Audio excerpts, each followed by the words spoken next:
One Southern Indiana elementary school is cashing in on a string of good luck.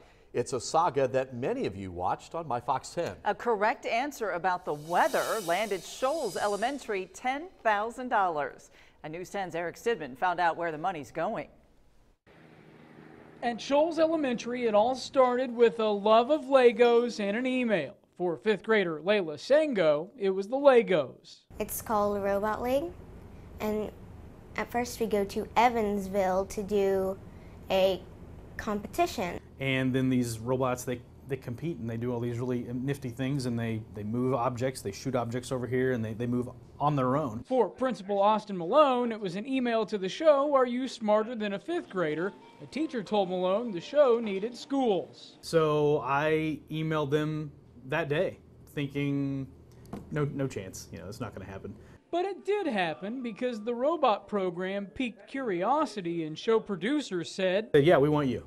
You're our guy." And they said, "We'll be there in about 2 weeks." You know how the story goes from here. He's not just playing for himself, but for the students at Shoals Elementary in Indiana. What happened next caught everyone's attention. First thing we do is we make sure that we have some snacks for every single class. Coats, gloves, socks, the kind of things that kids, frankly, they don't come to school with. I mean, there are children that wear shorts getting off the bus in January.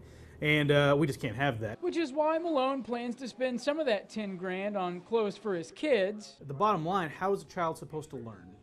How is a child supposed to be safe and feel comfortable at school if they're freezing?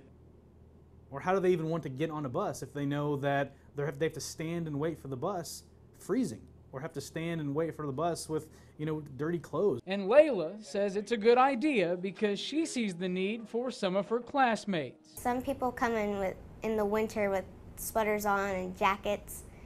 I think they need a winter coat. A love of Legos and an email that will lead to a warm winter for students at Shoals Elementary.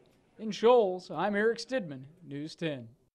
School officials say the check will come 90 days from the show's air date. And get this, since the show aired, Principal Malone says people around the United States have reached out offering to help his students. Wonderful story. Absolutely wonderful story. And I'll tell